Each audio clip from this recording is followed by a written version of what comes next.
Лидия Мистоева – вынужденная переселенка из Северной Осетии, сейчас проживает в Карабулаке. Она, как и любой, в статусе беженца претендует на право получения компенсации. Однако женщины негодуют, уж слишком долго движется очередь. Ее вопрос не остался без внимания и получил отклик в региональном Миннаце. По данным министерства, она в списке 255-я. Из прошлого года переместилась на 200 с лишним строчек вверх.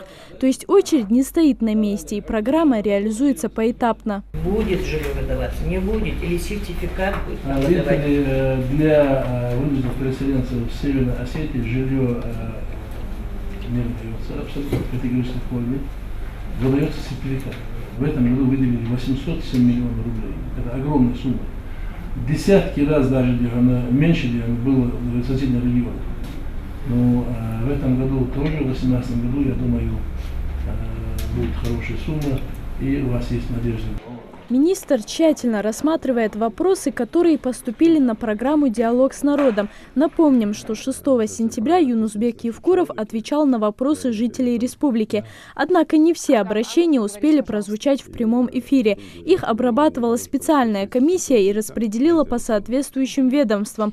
Так, в Миннац поступило около 30 вопросов. Большинство из них связаны с проблемами жилищного обустройства. Однако затронуты и темы общественного значения. Тамерлан Далаков пришел с предложением построить ФОК в Чермени, чтобы молодежь могла себя занять чем-то полезным, а не пропадать в сомнительных компаниях. Очень важный вопрос. Это вопрос мы на уровне администрации главы республики, на уровне правительства республики уже поднимали, десятки раз проводили совещания по этому вопросу.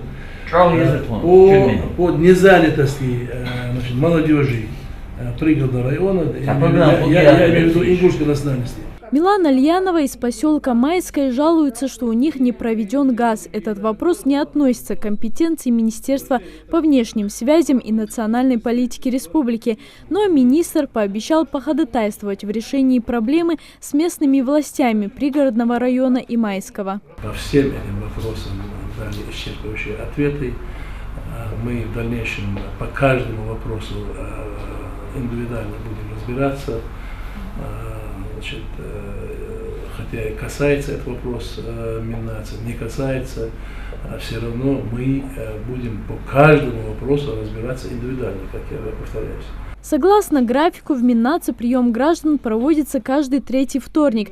Поэтому, кроме проблем, озвученных на программе «Диалог с народом», на встрече поднимаются и те, что поступают в приемную в обычном режиме.